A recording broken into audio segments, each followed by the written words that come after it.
mention to a couple people, please do not choke, fall, hurt yourselves anyway, because it's going to be hard trying to tell the ambulance to come and look for home. Excuse me. So this is where we're going to be to have our meetings in the next little while. It was a very lucrative move on our part, so I hope you enjoy being here, and hope to see you quite often in the next little bit. Ontario Genealogy Society is preserving and promoting family history for over 50 years. There's 30 branches across all of Ontario. The Kent County Research and General Family History.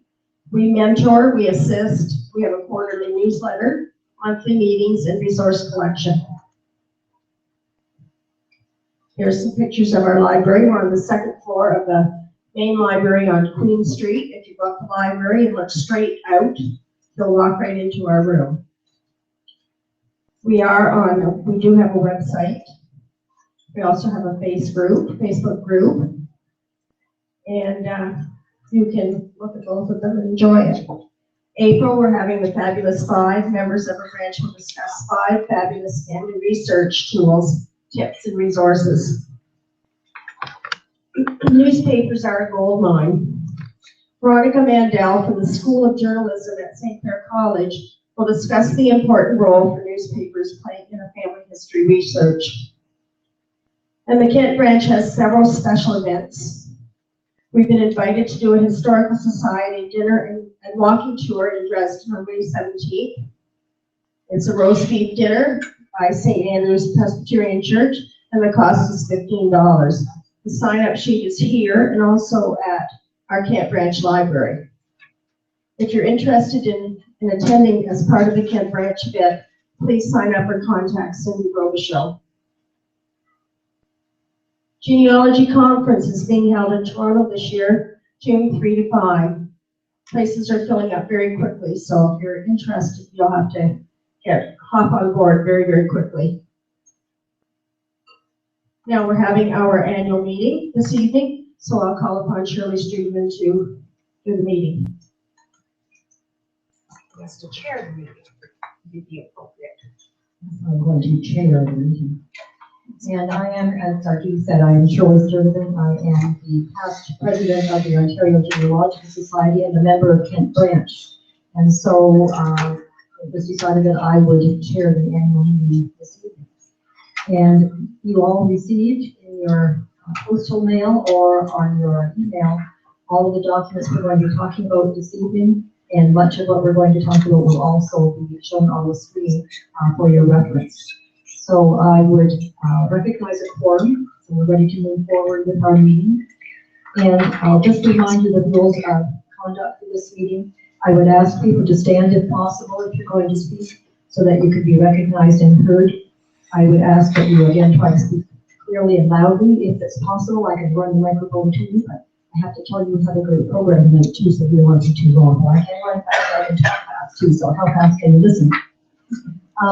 When you do stand up to make comment, we'd appreciate it if you would introduce yourself by name, and if you know your OGS number or your Kent Branch number, if you would give that, that would be helpful to our secretary, Donna Copeland-Dixon.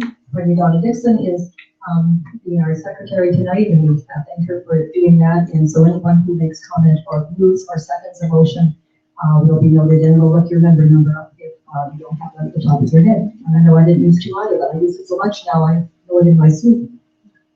I would let you know that we will be voting by hand unless someone wants us to do otherwise. And just a reminder to non-members that you are certainly welcome to listen and observe, and we'll try not to make this too long and stale, but we do need to conduct business, and this is that. So welcome to all of that. So now I would look for a motion to approve the agenda as circulated as shown on our screen. So, so Cindy, are you adjusting the screen or I'm adjusting the screen? You are. Here it is.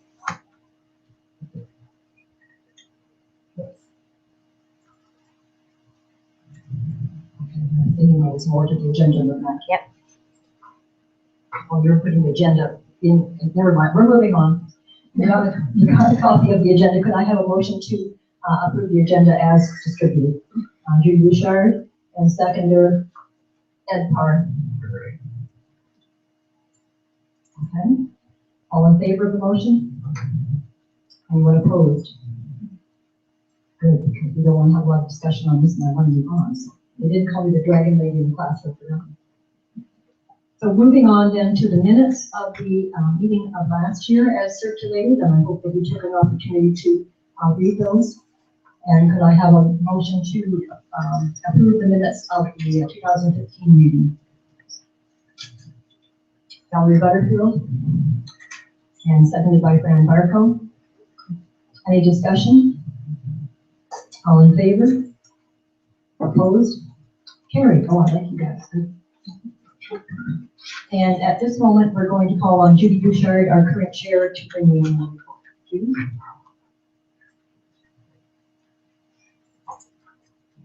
Thanks, Sharon.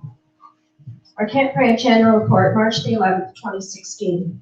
First and foremost, on behalf of myself and the Branch Council, I would like to thank all of the volunteers who have helped to make this year such a success. This past year, we have been very busy.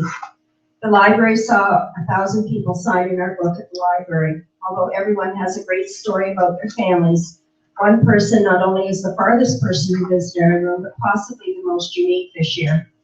This gentleman was a forensic genealogist from France, looking for someone in regards to an estate. Just as luck, the person on duty that day not only knew the family, but in one phone call steered him in the right direction. Our membership has held steady again this past year at 168 members. Fran has revamped our welcome letter to a more up-to-date version. Cindy and her team worked hard to get out 4 great newsletters. If anyone has any ideas or stories they would like to share for the newsletter, please contact her. Monthly programs have been a great success, with streaming our meetings have been seen by more members and outreach to others. Each month the viewing has increased since we started. As you are aware, we've moved. It can't go without saying. We have had meetings in schools, a resident, and now a reception center for a funeral home. I wonder what is next. I will leave this to your own imagination. Publicity, special events. In the effort to get our name out, we have been quite busy this past year. This year we have done 7 fairs, outreach within the community, attended 2 Chatham-Kent Tourism Association gatherings, and United Way conferences. 2 tours, one of the McGregor building, and the other the registry office. Both were very interesting and the staff was very helpful and informative. We greeted 2 buses coming to the city for the Black Historical Society. We were invited to the Oaks Retirement Village in Wallaceburg to do a presentation to the residents. I think this is one of the best days we did. The enthusiasm from them was just great, and they wanted to know when we could come back again. We held a 3-day workshop on beginner's genealogy with Nancy Bonifield from the Latter-day Saints. We have 7 on the list waiting for the next classes. We also now have 300 members on our Facebook page.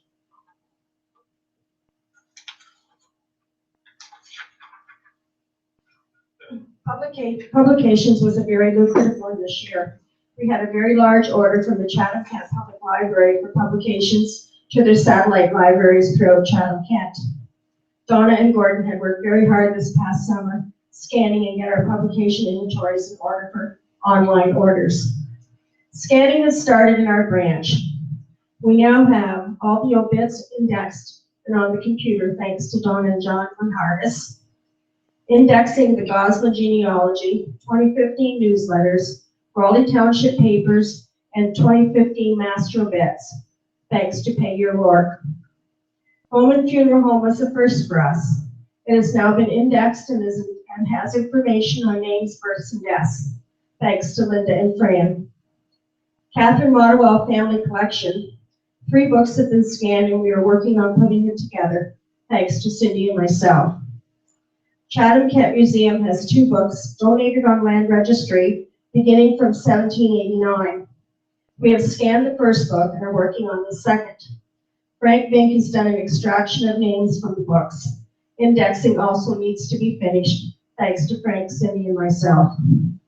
In the library, we have scanned some family histories of Adrian, Whitman Harson, James Purser and family, Dolson Field Chrysler, Dixon descendants, Dolson, Doyle O'Rourke, Dolson Van Dolson, My Journey, Louise Dunkley Dolson, the Daly family, Drummonds, descendants of John DeLine, George Derbyshire, Dawson Binder, schools listing of schools, Raglan School SS number 13 and a half, Huffman's Corner History via an interview, World War I vets, Charing Cross United Church, Drury Russell Jenner, thanks to Colleen. Memories with Mildred Weiss, newspaper clippings of Kent County families, 1920 to 1990. Indexes scanned, thanks to Cindy. As you can see, we have a few items scanned. Anyone interested in helping out in the future, please let us know. Once again, I would like to thank everyone for all their dedication to Kent Branch, whether you have worked behind the scenes, volunteered in the library, attended meetings, or just encouraged someone. Without all of you, we wouldn't be as viable and as successful as we are. I look forward to working with new council and continuing making the branch a great success. Thank you. I sincerely submit my report. Thank you, Judy. It's been quite an active branch, hasn't it? So now I would, Judy's going to give a copy to the secretary so that she has it for the minutes. And could I have a motion to receive for information? And I'm not going to remember the name. Fred Osmond, thank you. I knew I was going to get caught at some point. Do we have a seconder for that motion to receive? And that would be Colleen LeBay. All in favor? Opposed? Thank you. And we'll move on to the financial report and budget, which was circulated and will now be shown on the screen as well. And I'll call on Valerie Butterfield, our treasurer, to, yes, I do. Valerie's just on her way. Oh, crap. I don't want to call an ambulance, just here a moment. Our Tuesday's not that good, no. Okay, thank you, Valerie. Okay, as you can see up there on the screen, how do I move this thing so it goes down? Down, the next page like that? Yeah. The income that we had proposed for 2015 was $4,100, and the actual ended up being $79,3057, and that was thanks to a couple of really nice publication orders. So in the expense section, we've made a couple of changes. If you can see under bank charges, we used to have one category called library supplies, and that whole amount included computer supplies, text supplies. It included ink for the printer, paper, toner, that kind of stuff.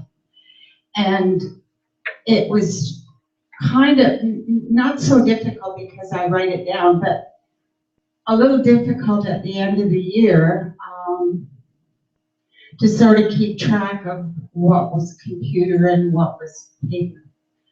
And plus, the people who were buying supplies that go under this library supplies section, like erasers and pens and paper and that kind of stuff, started off the year thinking they had $875 to spend, and went out and bought one package or whatever you call the toner or one ink, and that was $500 worth. So the $800 didn't go very far.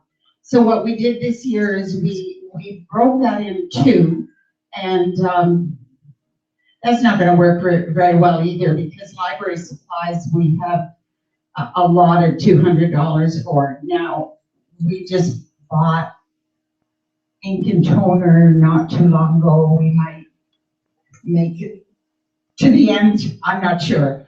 We'd probably be over, but then we've allotted $600 for computer and tech supplies. So we'll see how that works. It may work, it may not, and we may have to juggle that a little bit. come next year when we look at budget again. The other change we made in the budgets and the expenses was in the publicity, and we had a one. It was called publicity, and there was something else called something else, and we ended up putting it all together because it all meant the same thing. So now it's all under one roof, called promotions. So in 2015, the actual that we spent was $57,3330. So that gave us a, I haven't got it written down here, but we had that $2,000 or more profit, and that was from the publication sales. So for this year, we're looking at possibly a shortfall in the proposed budget of $863. We have money in the bank.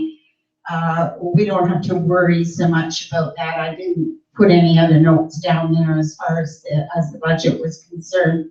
A shortfall is always a concern if money isn't coming in, but you know, we do have $17,500 in the bank, so we can afford the 863 and a bit more.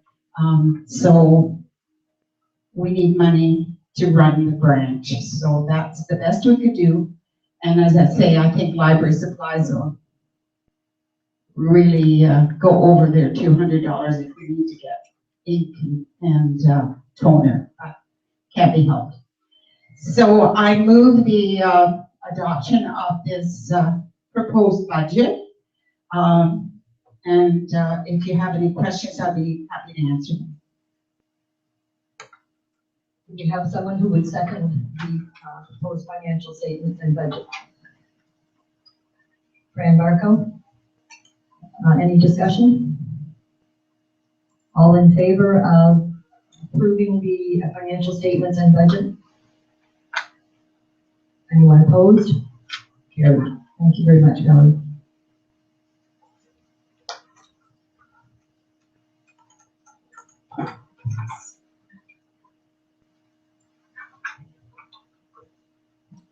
Okay, so now we come to the new items. You'll know that we circulated proposed bylaws for you to look at, and I know you read them diligently several times, trying to ensure that what you voted, stop laughing. I read them so that you would be cognizant of what you're voting on. It was already got a suggested change. Because in our zeal, I must tell you that the branch has been meeting since October to try and work on changing bylaws, changing role descriptions, building together as a team, looking ahead to strategic planning and those kinds of things so that they can be working together on your behalf, trying to find new people to come on to council. And in all of the zeal to get this down on paper, it's probably my error because I inadvertently suggested that we make a member at large an elected position, and that in turn made them part of the officers or the executive of the branch. And in reality, the bylaws of the society state who the officers are, and that would be your chairperson, vice chairperson, secretary, and treasurer, with the past president joining them on council. But the member at large is not part of the executive, should not be elected, and could be appointed.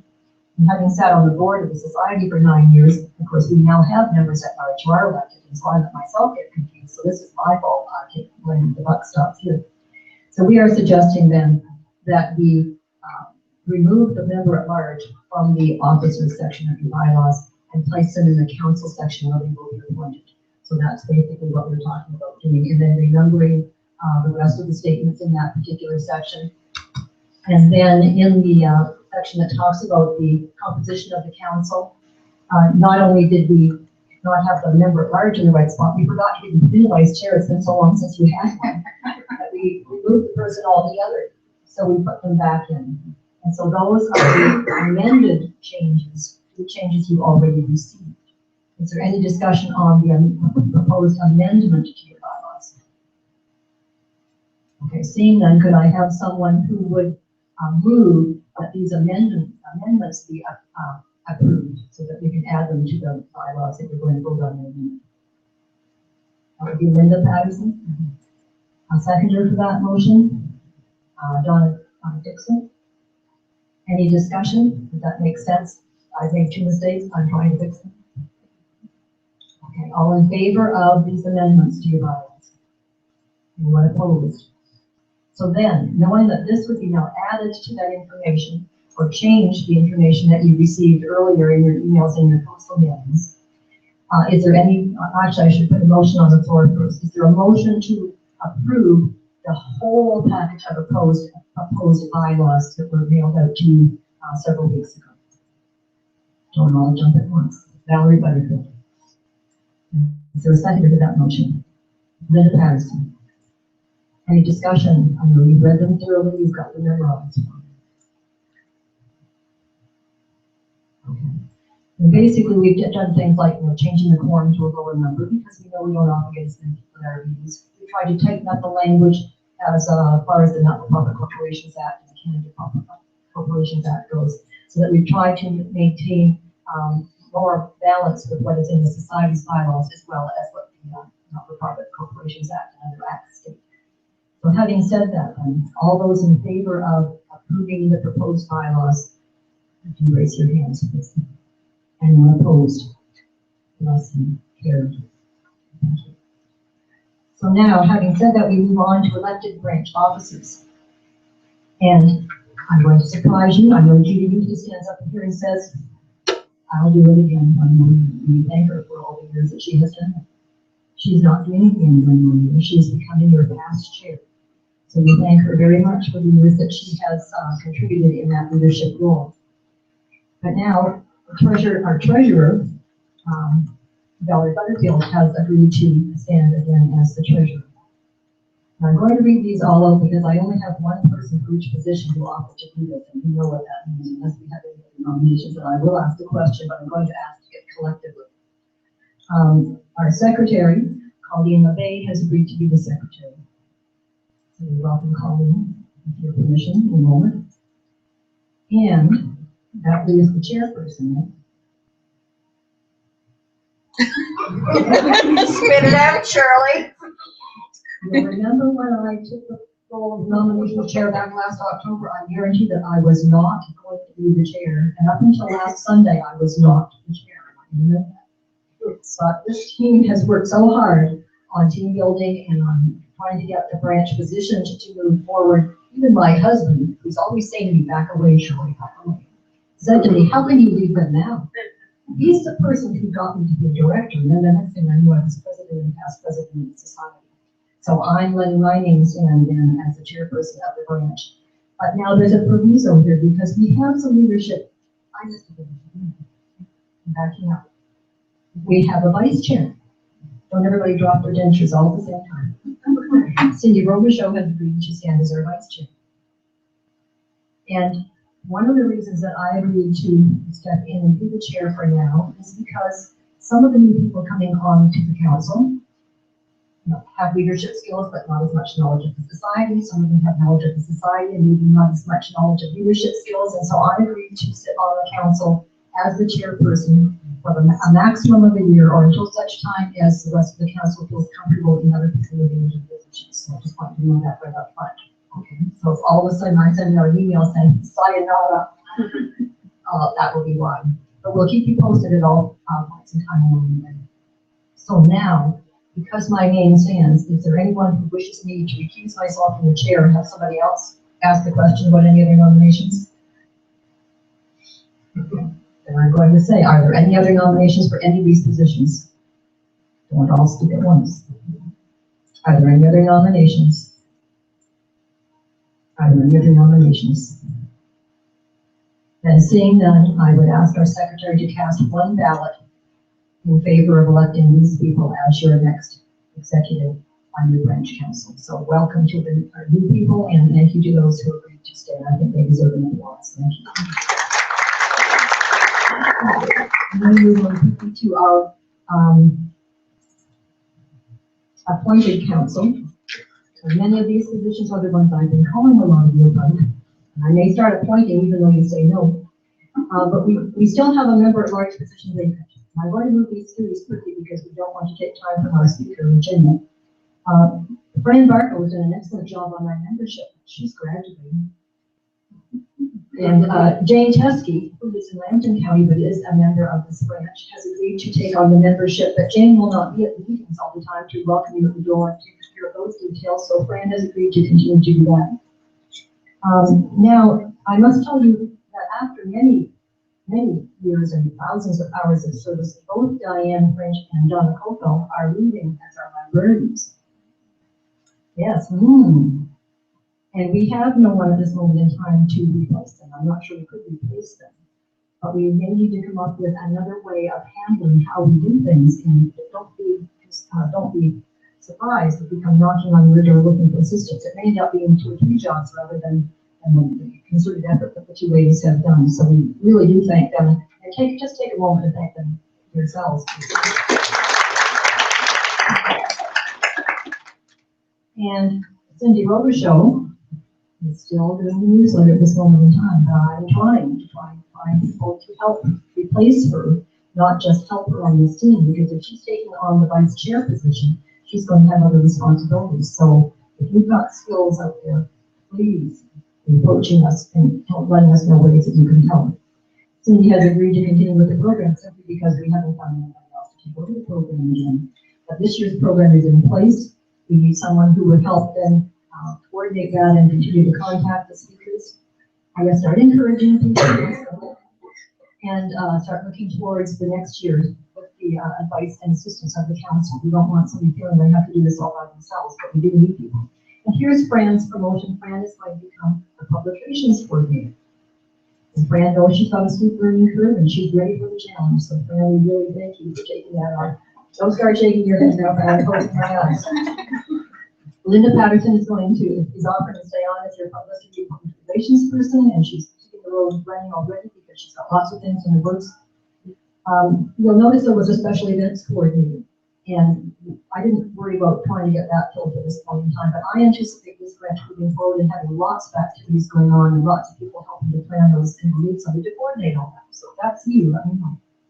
And Colleen LeBay has volunteered to take charge of our technical support team, and she'd like a team, not just herself. So if you have technical support capabilities, or if you're interested in learning, please let us know. And our webmaster, Jill Johns, we thank Jill for coming to that position again. And we thank her for the skills that she learned originally in order to do the job just for us. She didn't come in bringing all those skills. She went out and learned them on purpose for us. Now, is Elizabeth Beckman online by chance? Elizabeth Beckman from California has agreed to be our Facebook administrator. If you're there, hello, Elizabeth. But she wants to help. So if you know anything about Facebook and you're interested in listening to a little bit of ways that you could help, or even if you don't know anything about it, if you're saying, I can probably help some way, and you've got the learning curve, you got a learning curve in publications, and you've a learning curve in social media, maybe that's you, or you know someone else who would. So please step forward and let us know that. Valerie Butterfield is still handling queries, but she's looking for somebody, give them a sad face, Valerie. She's looking for someone to take that on. And would you be a matter of receiving the requests and then coordinating with people to try and do that research as it says takes on our webpage. So maybe you want to be one of the people that helps with the research. So check out what we do say on our own webpage. And we'll need a person to run nominations for next year, and look into my eyes. And I mean this, my husband will mean this, it will not be me. So now, having said all that, could I have a motion to approve the appointments of these people as chairs and coordinators for the branch for the 2016-2017 terms? And I'll jump at once. Ed Parr is moving. Judy Bouchard goes second. All those in favor? And one opposed. Anybody opposed gets a job. Or 2 jobs. Okay, thank you. And we thank you so much. Now, there isn't any other businesses here because we're running into our speaker's time. We started a few minutes late. Ed? Surely. I have a letter, pardon me, it's a paper, and it's about Catherine Parr. It's not my Parr, it's the namesake. But this is an accidental discovery, and I'll bring it to you and I'll let you read it. Okay, I'm thinking, Ed, if you can stop for a second, I think that's going to be part of Judy's portion of the meeting All right. rather than the. We'll let it go. So we'll let it go until that point in time, but thank you. That's what members do. They bring things to share. Thank you. Okay, so seeing no other business, then I would entertain a motion to adjourn. Come on, Diane, give it to me. Diane, Frank. And Donna Reinhardt. All in favor of adjournment of this particular part of the meeting? Anyone opposed? Carried. Okay, so now at the end of this meeting, I'm your chair, but I'm going to put my 2 cents worth in now. If you have not joined this branch to work with us on behalf of the genealogical and historical communities in our area, if you have not renewed your membership and you are a member, then I invite you to do so. Because we're as much a service club as we are a receiving club. We work together to make things happen. And if you are a member and have not given us your contact email address, I plan on sending out updates and questions that I want you to consider and give input on. And if you don't have your email address, it's going to be hard because we're not likely going to spend a lot of money on mailing to do that. So please stay in touch with us so that I can do that. If you've got skills to offer, step forward and do it. And if you don't all have to work through up to the past president of the society and come in as the chair like I did, but I know you've all got skills and I'm sure that you could offer them. So we can only grow and expand together if we work together. And that doesn't mean we will people doing 20 jobs. It means people working together. So with that note, I'll pass the mic back to Judy to carry on with our regular meeting. Thank you.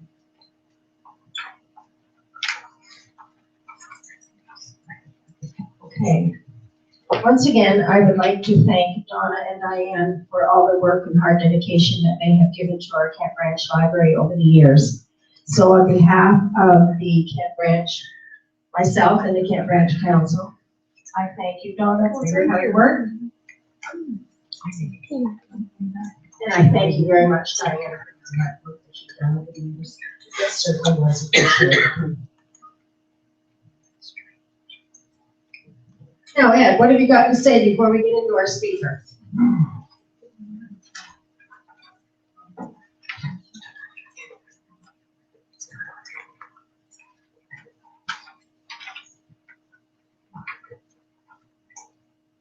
This is published by the Anglican Journal.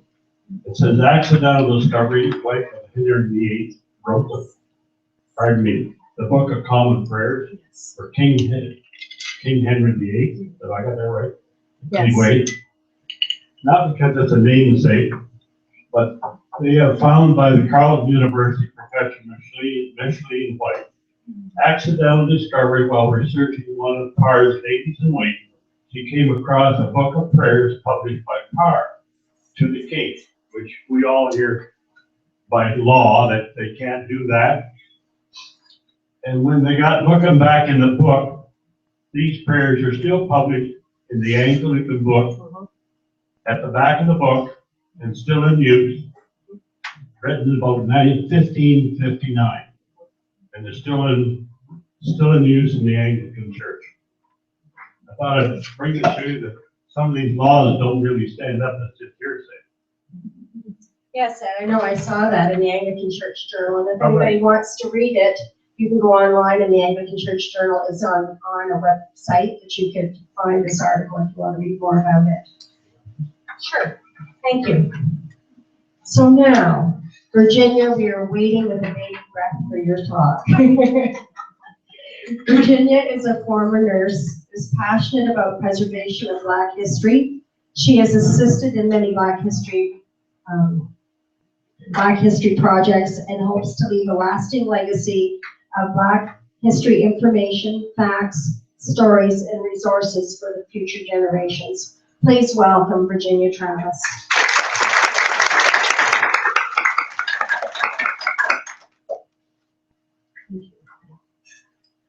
Good evening. I'm happy to be here, and I hope you can hear me. If you can't, please give me a signal. I firstly would like to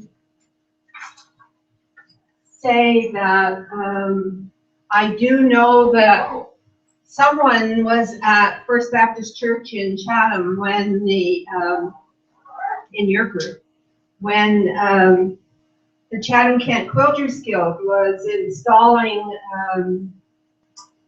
a plaque, a barn quilt plaque in the back of the property of the church, and it looked appropriate. I wasn't able to go to the first installation, but I asked if they would come back and we could have some pictures taken. And so I made a comment about Marianne Shad Carey, one of who was a newspaper editor in Chatham, Kent, Chatham at that time, and I want to just read what was the synopsis of one of her newspaper articles. And this is publicized by the Provincial Freeman. The date is May the 10th, 1856.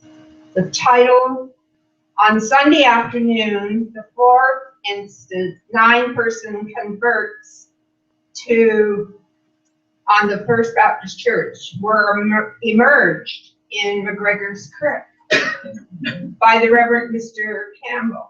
The day was pleasant and afforded an opportunity for a large turnout of the citizens. Some 600 or more persons were in attendance, crowding the banks on either side of the stream, all seemingly anxious to witness the performance and hear the sermon, which last was concise and appropriate, rendering the scene both interesting and solemn. Now, this was in my records. However, I have a wonderful nephew in the person of Brian Prince, who I said, I really need to know who this person was that listened to me talking about baptisms in McGregor's Creek behind the original church. And I don't know if that person's here. 2 of them are here, and I don't recognize them, but I'm really appreciative of you recommending that I come and talk to the Genealogy Society in Chatham. My first encounter with the Genealogy Society was when I was retiring from the hospital, and I was at a meeting at the church, and they were looking at tourism, and it had actually already started with tourists coming to First Baptist Church on King Street, and they needed volunteers to help meet those buses and open the church. So I thought, well, here's something I can do on retirement. Interestingly enough, I didn't know who was going to be doing the tours. I didn't know they were taking place. I thought, oh, I can do that. I've done enough in nursing. I think I can open a door with a key and welcome people in. And so that began to happen with Mrs. Gwen Robinson doing educational tours at First Baptist Church. And I knew 2 of the members of the church, and we had started talking about what was taking place in history in the community at Uncle Tom's Cabin and at Buxton site. And we were then, at that point, starting to get involved. So we decided that we would organize a few things. So I have a presentation that I hope you will be interested in, and that you will ask questions if there's time. My first encounter with the Genealogy Society was when Charles Watson was invited by your group to Chatham, and the invitation included our history committee, because we attended, and went to the Wheels End to hear Charles Watson Charles Watson had an objective in writing the Underground Railroad story, and had not knowingly to myself or the other two women that attended the program, that he had been to First Baptist Church, and it is in that book. But I didn't know that he was writing the book, but he certainly encouraged the fact that we needed to talk about our history, we needed to research, and we needed to make sure that we knew the process in terms of how the abolition of slavery was organized by our ancestors. And so that was a really important topic for me, because I thought this is generating information that I have always wanted to find out. Who am I? Where were my ancestors from? And what had transpired in my life? And so I want to show you a few things on this screen of things that I think are important, not only for me, but for the learning purposes. So I think I know how to run this. Well, it's a little different than running some equipment in an operating room, but I think I can do it. So these are my parents, my mom and dad. That was their 50th wedding anniversary. And why would I put this up here? Of course, to let you know that I was encouraged to do whatever I wanted to do in terms of education. And so I went to school in Dresden, public school, and high school in Dresden. And as I started high school, I had told my parents that I really would like to be a nurse, and that I would like to go to London or to Toronto to study nursing. Well, that wasn't going to happen, but I did get approval. The interesting thing was, I said to my dad, and I'll never forget this, that I'm not sure that I will be accepted in Chatham, if that's where you want me to go. And he said, well, you can do anything you wish to or choose to do as long as you put your mind to it. You can become a nurse if you study, and we'll make sure that that can happen. And I still didn't know if I would be accepted as a nurse, because that just wasn't happening when I was in grade 9. Women of African descent were not accepted in the program, and it did change, and that was convenient for my parents, because that meant that I would be staying closer to home. The other factors involving that was the fact that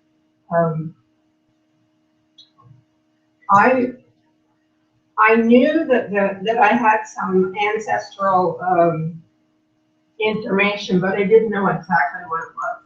So this is a picture of my mother's family. There were 13 in the family, so this is an early picture. And my mother's the tallest person in the picture with the ribbon on her hair. Her name was Marion, and I didn't know about this picture until a cousin of mine brought it to my home one day to say, you don't have this picture.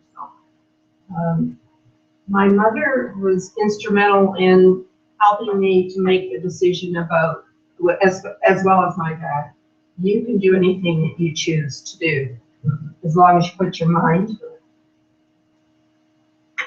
These are, this group of people is my father's family. And my father's at the top right corner of the photo, and my grandfather below him, my aunt, and then my grandmother. My grandmother is Indian and African heritage, and my grandfather my grandfather Cook, came with a family that had resided in Dundas, Ontario. They had, interesting enough, come from Washington area, where my grandmother, a German lady who had come by ship to New York, and they had met each other at a job that they were doing in a home in Washington. They left the United States because there was a love affair, and my grandmother's father threatened to kill her if she married this man. So they left and came through the Underground Railroad, crossed at Niagara, lived in Dundas area, and then came to the country near Dresden, Ontario. And so my grandfather, sitting in the chair, who was a descendant of that marriage. And there were several children in that marriage. And that's why I'm interested in genealogy, because of the fact that there's interracial mix, there's information in some of the things that my father had, including a letter from Germany about other people that my grandmother knew in Germany that was wanting to come to the continent. So my father had two brothers as well as a sister, and my parentage in terms of understanding what was my assignment in terms of what do I understand. I didn't have that picture or know about that picture until I was in nursing, and it was in a cabinet. And my father also encouraged me when I wanted to go into nursing to become a stronger person. I think that's what he was looking at. So my next picture will show you my graduation, and the next picture shows you that I have proceeded on and married, and this is our daughter Sherry, our oldest one. She's a justice of the peace in Ontario, and has two children. And the next picture is Sondra, and she is a registered nurse as well as an educator, and she does reports and assessments for the government of Canada. This is a picture of my father and his friend in Nova Scotia, who was taken in Germany in the First World War.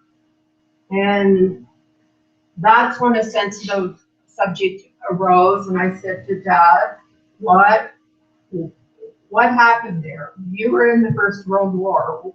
Tell me what happened. Did you carry a gun? And he said, no, I did not carry a gun. I was in the construction battalion. And so I did understand that blacks were not well received in the war. And a gentleman who was a teacher and lived in North Buxton, Ontario, sent a letter requesting information as to why blacks would not be accepted in the First World War. And I'll just put this down a moment to get the page.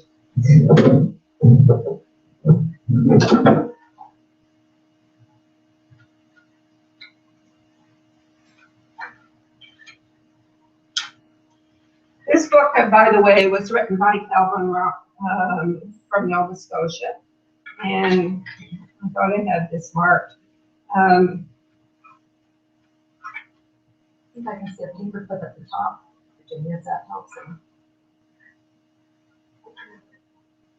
It says, "Dear Sir, the colored people of Canada want to know why they are not allowed to enlist in the Canadian militia. I am informed that several who have applied for enlistment in the Canadian Expeditionary Forces have been refused for no other apparent reason than their color, as they were physically and mentally fit.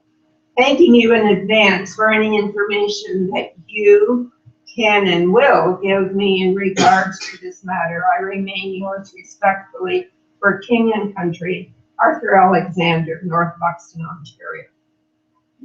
In the back of the book is my grandfather's name, William Cook from Dresden. Not my father's name, but that was on the information package that I was given by my dad to look at one day. His father's name was William Cook, as I showed you in the first picture. And when I asked my dad about being in that kind of a picture and where was it, he said to me, "That person that's with me got on ship in Nova Scotia in the harbor, and we became friends all the way through the war." And he said, "I haven't seen him since we returned back to Canada," but he said, "It was good to have a good friend to be overseas with me." And that's the cover of the book, and that is the medal, and I have one here to show you. I also have my dad's medals from that period in the First World War. Now the historic type. That's an original picture that was in the Chatham Daily News that has been preserved, and it is First Baptist Church in Chatham on King Street East. And that is the newer edition of First Baptist Church on King Street East. And that's where my family has attended. I was originally a member of a church in Dresden, Ontario. This is a church where the John Marr meeting was held. This is a photo that's interesting. One of Chatham's well-renowned artists did that photo, painted it, and within the last year and a half, it's been purchased and is in the art gallery at the Chatham Museum. And it shows the original church, and it shows McGregor's crypt. So I thought you might be interested in that. And this is one of the pastors who is now deceased, and Reverend Fred Taft, who was the longest serving minister in First Baptist Church. And interestingly enough, from his story, he was in Japan on vacation and was recruited when the Japanese attacked, after attacking Pearl Harbor, was recruited to the army, had been on vacation with his parents. I don't know the location in Japan, but he did report for service. He was asked by one of the people that was reviewing all of the people that were conscripted into the army, where and what was he planning to do. And he was a teacher, and his father was a minister, and he said he was on his way to British Columbia, Canada. And he said, he was asked what for. We have that biography actually in holdings in the church. What was this for? And he said, I hope to go there and teach and be a minister in Canada. And his conscription paper was dismissed. He was told, go to Canada and tell them that we're not all like what is transferring or transpiring, that we are not all bad people.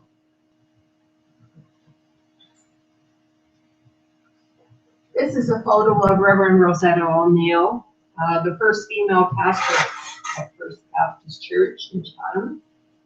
who came from Detroit, Michigan, and she stands behind a plaque, which is the second plaque that was placed in front of our church. And the first plaque was organized by a premier in Ontario through a request of Pastor Tatsu.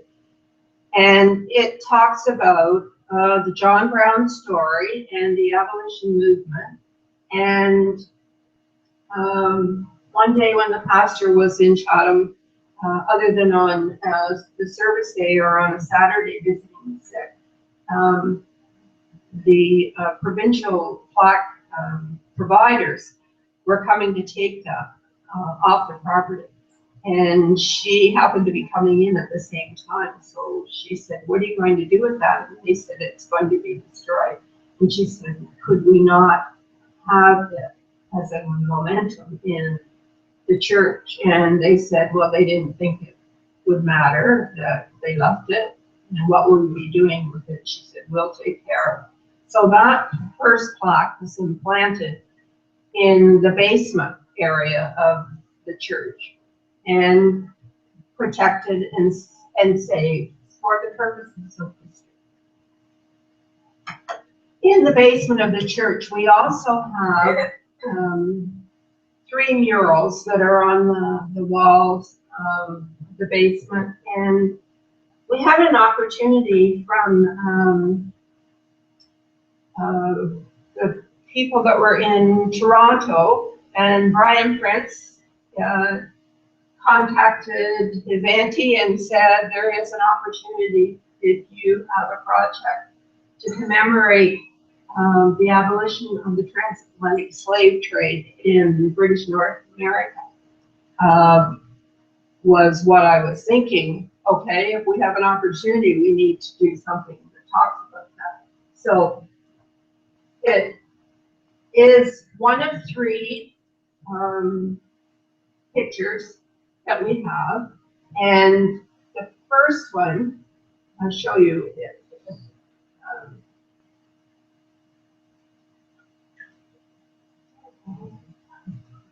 Maybe we don't have it. Okay. Sorry about that. Then I'll revert back to that particular picture. When we had the opportunity for funding for murals in our church, so that we could demonstrate there is history, it's not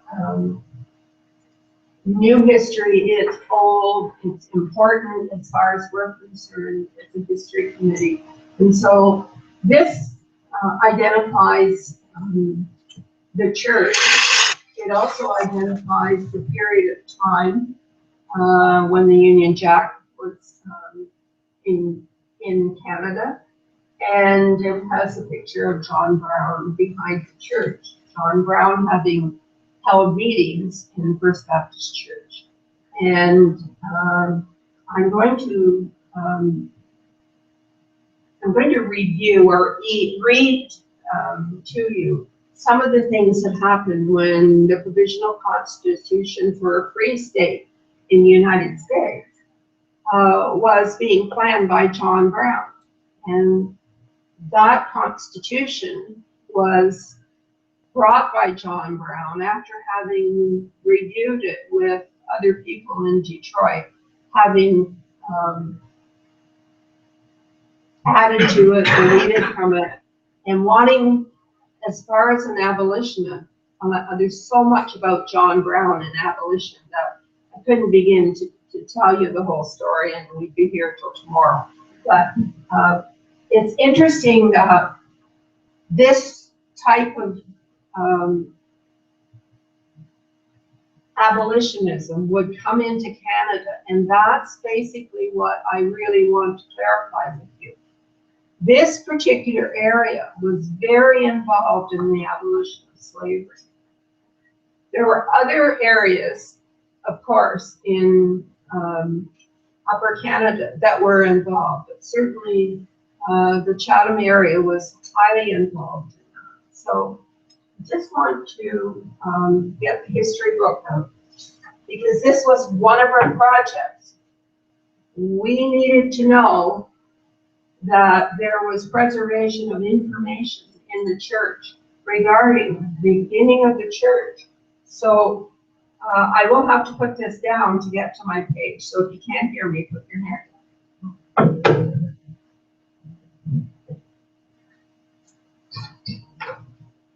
So the church was really receptive to the committee's decision to have a history book. So we had a lot of researching to do because original information was lost in fire, we were told. And so we started to look at the kinds of things that we did know about and the things that had transpired and what other people had written. And so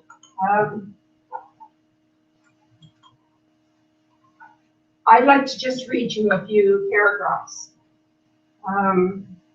First Baptist Church has been described as having functioned as a religious, social, and political institution, the headquarters of the anti-slavery campaign, and a reminder of the valiant efforts to end slavery. This is found in Rondeau and Roger, an enduring heritage. Black contributions to early Ontario Ministry of Citizenship and Culture, Dundurn Press, Toronto, 1984.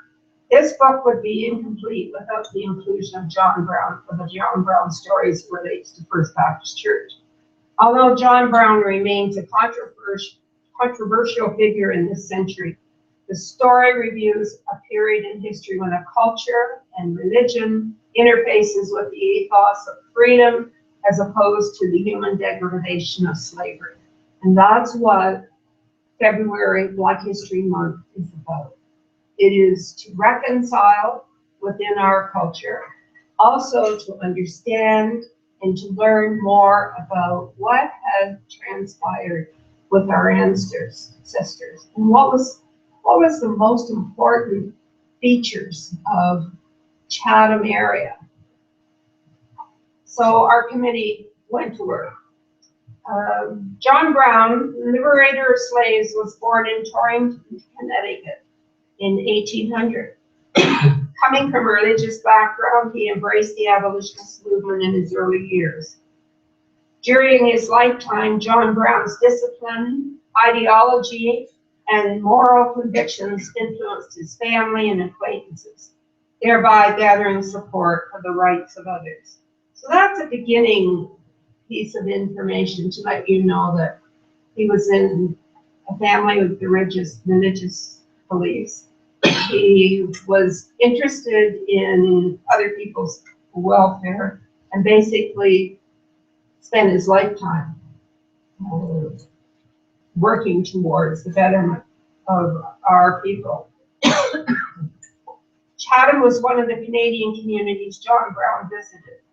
Here he proceeded to involve supporters in his master plan to empower slaves, full separation from bondage, and participate in the independent republic, meaning the United States.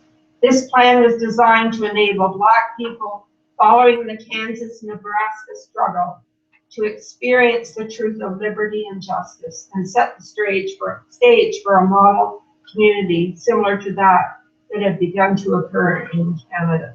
And you may or may not know, John Brown had been to Kansas because his sons were there. And there was an opportunity for various people in America to decide whether they wanted to be a free slave or free state or a slave state. And his sons were in difficulty in Kansas and contacted them, asked him to come out. And of course, that was one of the, I would not call it a mistake. The man is defending his son and their feeling about abolition of slavery and not having, being a slave state. So John Brown's goal was to gain the support of Black leaders who had progressed in farming, education, business, and the professions. The community of Chatham had those leaders. More than 1/3 of Chatham's population was Black. First Baptist Church played an important part in the John Brown story. He called for a secret convention of the Friends of Freedom to take place in Chatham. He sent forth a written circular letter calling men to a convention in May 1858. John Brown and supporters hoped to develop a community where the rights of people of color, bracket slaves, would be protected.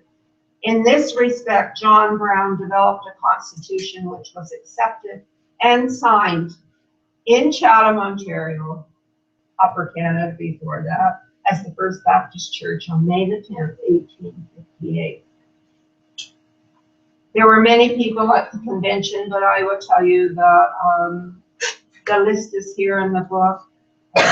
Gwen Robinson has an excellent program on the John Brown story every year, and has achieved two very popular, I believe, very popular contacts with the John Brown location in America, and the historical connection of twinning the two cities regarding the John Brown story. And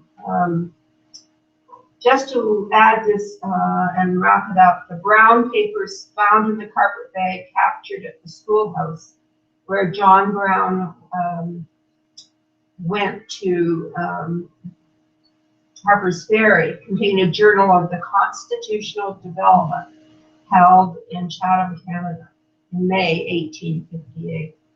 The Constitution contained 48 articles and a preamble for a free state for blacks in America. The preamble and 8 of the articles within the Constitution identifies the tenacious principles of human rights, justice, and patriotic intent. I will give you a few, and if I'm running late, please signal me.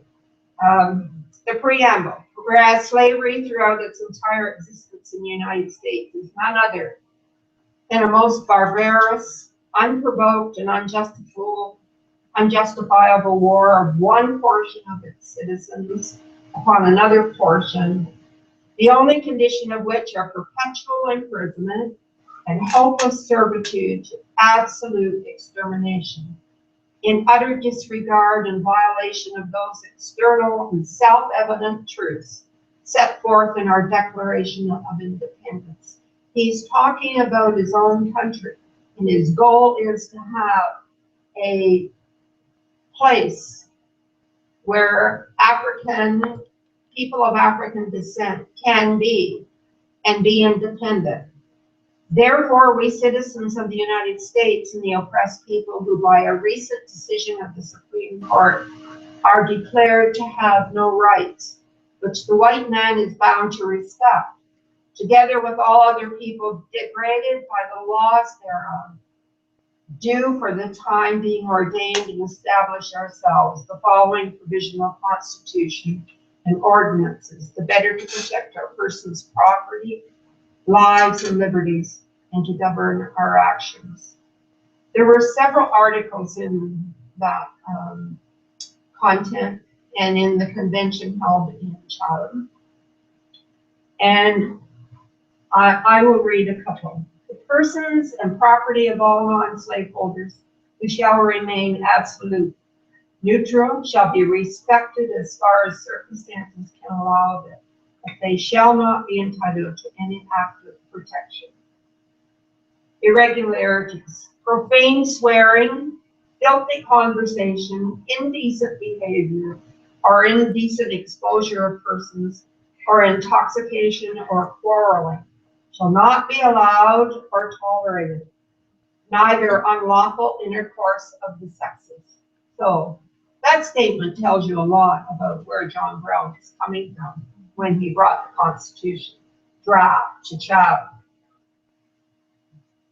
The marriage relation shall be at all times respected and families kept together as far as possible, and broken families encouraged to reunite, and intelligence offices established for the purpose of religious and other instructions and the first day of the week regarded as a day of rest, and appropriated to moral and religious instruction and improvement, relief to the suffering, instruction of the young and ignorant.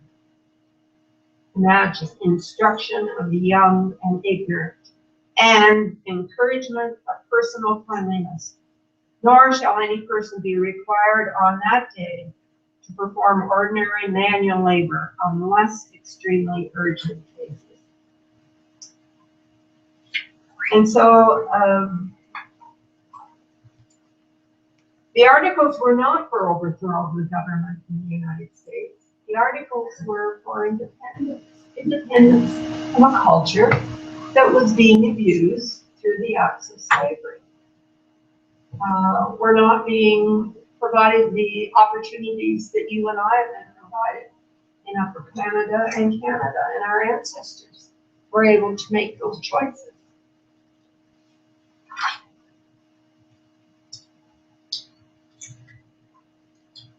On May the 10th, 1858, American abolitionist John Brown held the last in a series of clandestine meetings here at First Baptist Church. Brown planned to establish an independent republic within the United States and wage guerrilla war to liberate the South from slavery. He came to Upper Canada to recruit blacks who had fled here in the wake of the Fugitive Slave Law of 1850. And they did come. Those people who had slaves did come to Upper Canada to take their slaves back, or they sent people. On October the 16th, 1859, John Brown and 21 supporters seized the government arsenal at Harpers Ferry, Virginia, and held it against counterattack for 2 days. Brown, executed as a traitor, became for many a martyr and hero. His action escalated the tensions between North and South that led to the Civil War in 1861. This plaque was presented to First Baptist Church and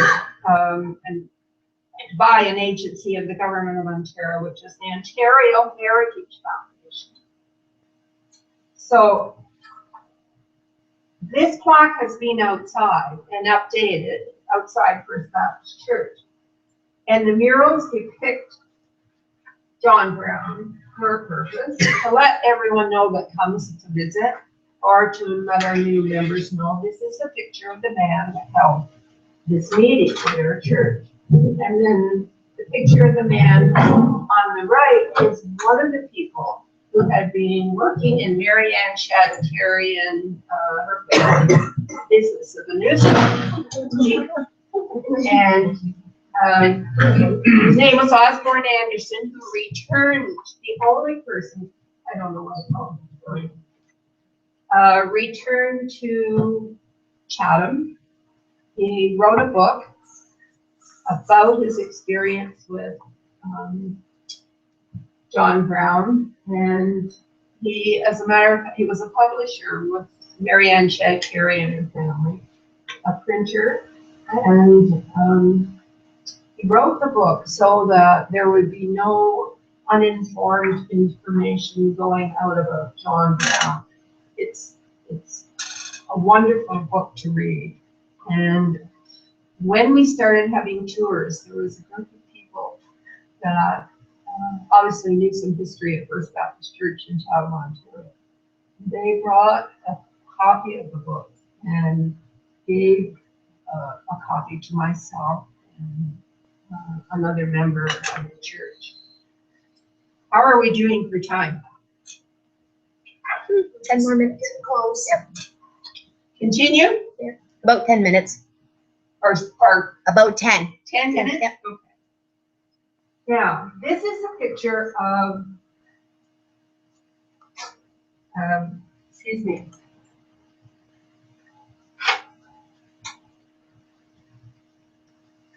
A meeting at the church where the people have gathered outside for a photo. And this picture means a lot in terms of the dress code, the fact that they traveled some distances, but it's part of what we are known as members of the Amherstburg Regular Missionary Baptist Association. And part of the story that you would be interested in, I think, was the fact that when slaves came as far north into the northern areas of the United States, there was shelter in a church that was called Second Baptist Church in Detroit, Michigan. And when I had the opportunity to go there, I was shown, because they were doing history as well at the time that I visited, I was shown where they seconded refugees, slaves, in the basement of their church. And they were kept there, as well as in other locations. They were kept there until dark or until it was appropriate for them to get in a boat and cross the river to Sandwich, Ontario. But I understand that most of the people that arrived in Michigan crossed further down the Detroit River and went to Amherstburg, Ontario. That has the highest population, has a wonderful museum there, and part of my family went to Amherstburg after they were raised in Dresden on my mother's side, married in Amherstburg. But there's other interesting stories about Amherstburg culture and Sir Isaac Brock. I can't begin to tell you that story tonight. I'd like to wrap this up in terms of communication and working together. Having started the book and having known that, oh, this is really interesting, I do need to know more about my history, and I need to be able to teach my family how important it is that they read. So this picture was selected as one that should be on this brochure when the church agreed with the historical committee that we apply for a national plot through the Historic Sites and Monuments Board. And this happened as a result of meeting with the author Charles Blockson, having met him in Chatham, because your group had invited him to speak, and having been invited to a binational study of the Underground Railroad in Canada and the United States after I had retired, and I had the opportunity to do it. And so I said yes when I was asked, because I was working on this book as well as other things for the church, and I thought this would be an excellent time for me to visit. It was quite an experience. That was the catalyst for me to start being really serious about what is First Baptist Church going to be noted for, and what are the accomplishments that we should be talking about in the future to future generations. And I certainly learned a lot more having done that travel, which did include Uncle Tom's Cabin in southwestern Ontario, First Baptist Church, North Buxton, and I believe we went to see Gwen at one point. And at one point I was in my own church hoping that everything would go well, because we were going to have the group from US and Canada at a dinner one evening. So we didn't have a lot of time, but a person by the name of Dorothy Shad Shreve did a presentation at that program that night. We were on a bus. We were going to be home overnight and then traveling as far as Niagara and going to where Harriet Tubman's recognition was in St. Catharines, Ontario. But this is something that I have said I wanted to finish up with you. And so we did apply, and we did receive a yes to having a plaque from the Historic Sites and Monuments Board of Canada, which has representation from every province in Canada, with 2 from Ontario and 2 in Quebec. That may have changed, and the people do change and rotate, but it was very challenging to work with them, and it took more than a few months. It was years before we actually received a historic plaque. And it's, if you drive by or stop, are welcome to come to our church at any time on Sunday morning. You will see the plaques, and you would be welcome to come to see the murals. But the plaque text is really critical, I think, to understand what we feel as African Canadians is important in terms of our previous struggles and our ancestors' struggles, even in Upper Canada. From 1783 until the 1860s, abolitionists in British North America took part in the fight to end slavery, both at home and in the United States. My nephew, Brian, has written a book. He writes several books. His latest one is My Brother's Keeper. This is about the military and the people from Canada, Upper Canada, who went to fight in the Civil War. It's very, very interesting. I haven't finished it yet, Brian, but it's to me it's a classic because of the kind of research that he does. Thanks to the determination of colonial officials, anti-slavery organizations, and the thousands of African Americans who took refuge in Upper and Lower Canada and the Maritimes during this period, the colonies became a center of abolitionist activity, as evidenced by a convention held here by John Brown in 1858. This struggle for human rights had a defining influence on African Canadian culture and helped shape Canada's values and institutions. I have a final document from the Historic Sites and Monuments Board and the recommendation, which is approved by Minister Stefan Dion. And that actually needs to be protected. I have copied it again. It needs to be protected for generations to come. We can't afford to lose one of a kind. This was not an easy outcome because we knew we were going to receive the plaque. My nephew Brian was requested to review the wording that I just read you, make suggestions, and we also felt pretty sure that the office in Amherstburg, Ontario were going to follow through because they were our partners in terms of the plaque being installed and the right situation in the church, the invitations, those types of things. And then I had a phone call that this was going to be canceled once we made those decisions. And of course I was shocked. We had entertained having a choir that my daughter is in St. Thomas area, and her choir director wanted to bring her choir to be at that program when this was going to be unveiled. And that had to be canceled. We had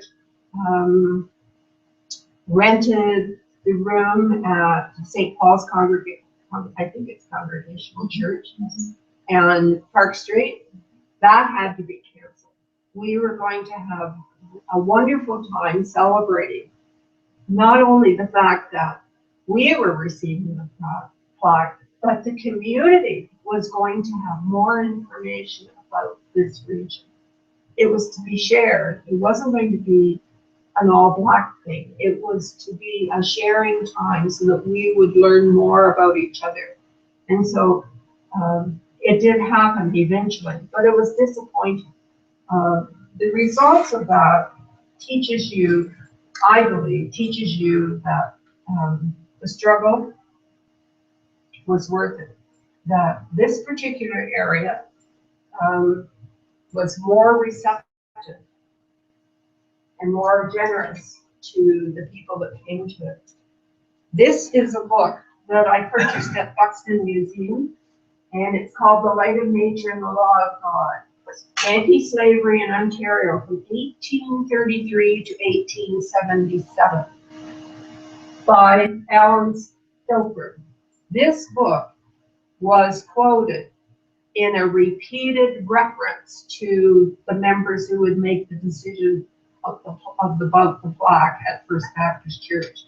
And it was evident as well in what I have read that other people who were interested in Black history or were interested in education would be participating in more research, more understanding of what had happened.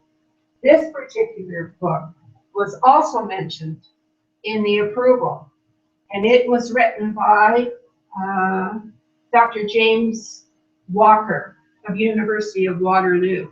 I found this in a sale at our Chatham Library. And there is a quote from this book about John Brown and the abolition movement in the study that the Historic Sites and Monuments Board of Canada pulled together. It was questioned about our request several times. It was referred back and forth and back and forth. Ultimately, which is the right of any citizen, if they hear about that, your application, they have the right to question it. But we had success ultimately. And that plaque is a treasure to be in Chatham, Kent, and to be recognized and identified. So I hope you go and see it. I don't have anything more to say other than one article when we started our research.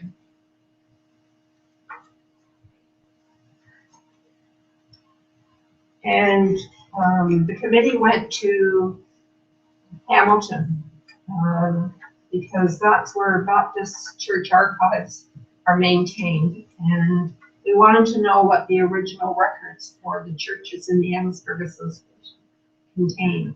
And it was recommended by Dorothy Chattree that we take a trip to McMaster University archives. And there we found the books, the original books from the 1800s in place. So here is a couple of articles. We were allowed, of course, not to take the book, but the information from it that had been on, I forget the name of the procedure. Anyway, we were loaned the equipment, and we did it all at the library here in Chatham. We rolled it all off, but here's something that was in it. The Second Baptist Church of the City of Detroit, having called a convention of Baptist churches in Canada to take into consideration the propriety of forming ourselves into an association, assembled at Amherstburg in the house of John Liberty. George French was called to the chair, and Madison Lightfoot appointed secretary. The house being called to order. The introductory sermon from Exodus 7:16 was delivered by Brother Henry Nettis. The next one, resolved that we appoint delegates to correspond with the Union Anti-Slavery Association of the State of Ohio on their next meeting, which meets in the city of Chillicothe, Ohio. Elder William Troy and Elder J.I. Campbell to be delegates. Whereas we see the deformed evil of slavery creeping with its Satan's influence, with spiritual wickedness in high places. Therefore, we recommend our brethren to stand up against it, as strong opposers wherever they live, whether in church or state, and ever hold forth anti-slavery truth to the world, and not tolerate any person or persons who will hold fellowship with slaveholders or their apologists. We also recommend the churches compose this association opposing this association to hold anti-slavery prayer meetings on the last Friday of every month, especially to deliverance of the slaves from chains and all others that are oppressed by the deceptive plans of slaveholders. Resolved that we admire education in the highest degree and recommend our ministers to seek to become educated and establish Sabbath schools in their midst. Ladies and gentlemen, I'm pleased to have been here to tell you some snippets about First Baptist Church and to know that you're here to hear it. To know that we have a friend from Amherstburg Museum with us and his family, his grandparents were instrumental in Dresden, Ontario, in forthright work within the church that I grew up in. And Brian is still writing and still all over doing research. I'm happy that Gwen's here because she does research and she knows what she's doing. So I think There's a book coming out soon.